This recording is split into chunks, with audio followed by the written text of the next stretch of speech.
Welcome to another episode of SSF. And what we're talking about in this episode is my top 5 NFL teams going into week 10. My top 5 NFL teams going into week 10. And at number 5, this may surprise you. The San Francisco 49ers. Yes, the San Francisco 49ers. The San Francisco 49ers are number 4 in offense with 376 yards per game. They're 4th in rushing, which I'm not surprised with Christian McCaffrey, who's probably one of the best, if not the best, running back in the game. And if his team had a better record, he might be an MVP candidate. They're averaging, as a team, 133 yards per game. Again, 4th in rushing. They were in the top 5 in defense, but these last couple of games on a 3-game losing streak, teams has been scoring points on San Francisco, shocking me with all their talent on defense. So they're number 10 in defense. But they just added Chase Young, defensive end, formerly for the Washington Commanders. And Chase Young is a really good defensive end. I think he had about 5 or 6 sacks.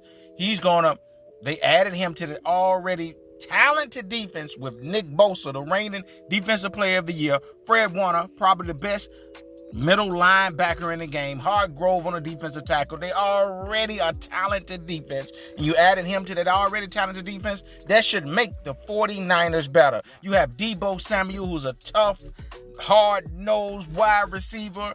Can run routes, catch passes in tough places, and even take licks. Or he could use him at running back. He can use him at punt returner. This guy is a valuable player on the 49ers. They got the other receiver, number 11, Brian. I can't pronounce his last name. Forgive me. Talented receiver. You have George Kittle, one of the best tight ends in the game. Of course, you got Christian McCaffrey, one of the best running backs in the game. Solid offensive line. They have it all. They're really talented. But to me, in order for the 49ers to get to the top, it all depends on their quarterback. It all depends on their quarterback, and it depends on Brock Purdy's arm. He has to throw the ball to his team, make good decisions, and stop throwing interception. And lately on that 3-game losing streak, Brock Purdy didn't play well. Number 4, you have the Cincinnati Bengals. The Cincinnati Bengals, who I believe won 4 of their last 5 games. The Cincinnati Bengals have a solid defense. Star quarterback Joe Burrow, who's trying to enter his name into the MVP candidate race. He's playing really well. Jamar Chase, star receiver. T. Higgins, another star receiver. Joe Mixon, solid defense. Cincinnati coming. Just 2 years replaced from going to the Super Bowl. They coming. You better watch out for them. So I have the Cincinnati Bengals at number 4 with a 5-3 record. And the 49ers also have a 5-3 records. The Baltimore Ravens enter my number 3 team. The Baltimore Ravens are my number 3. The Baltimore Ravens are my number 3 team with a really good defense. They are number 2 in total defense. Number 2 in total defense. Number 1 in sacks. Number 1 in rushing.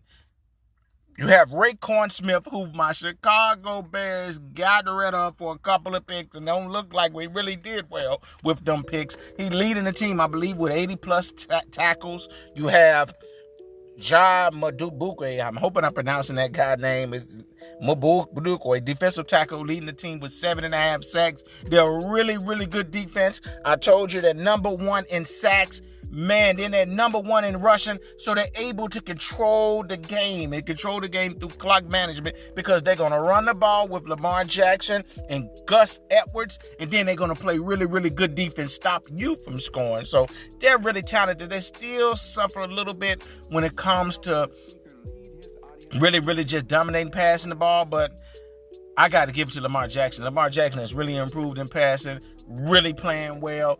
To me, top 2, top 3 MVP candidate. The guy can pass the ball, throw the back, throw the ball really well, run the ball really well, and he throws the ball solid without having an elite receiver.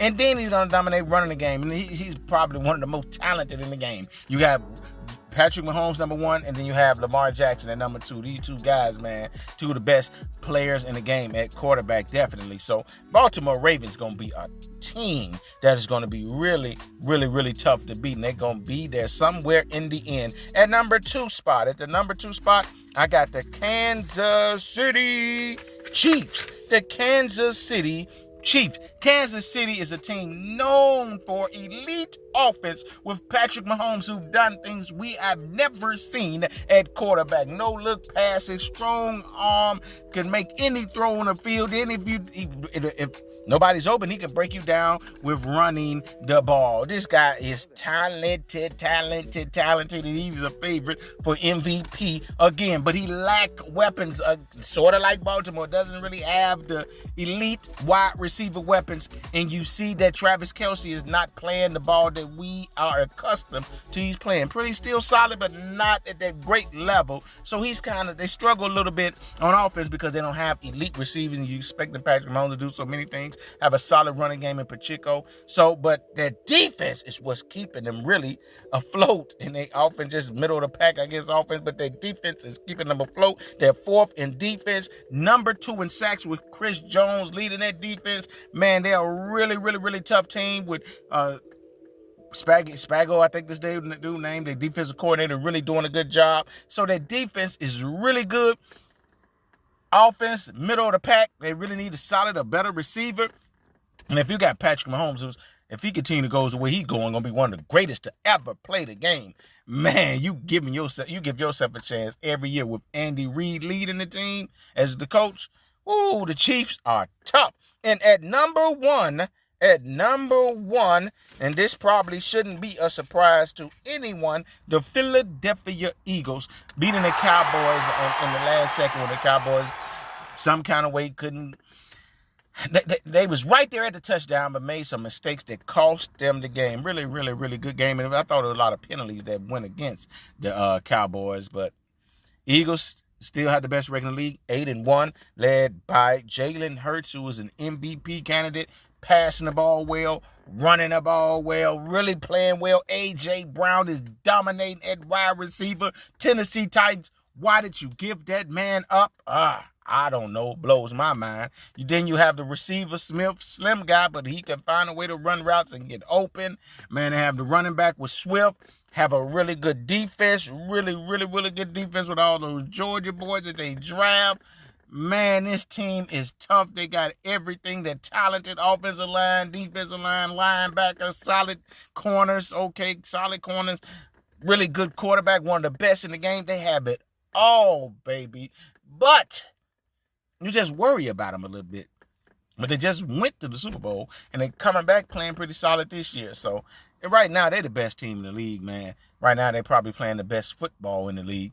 It's exciting watching these games. Hey, this concludes my list. Hey, y'all comment. Tell me what you guys think. Tell me what you guys thought I should have, how I should have changed up or switch it up, or everything is fine.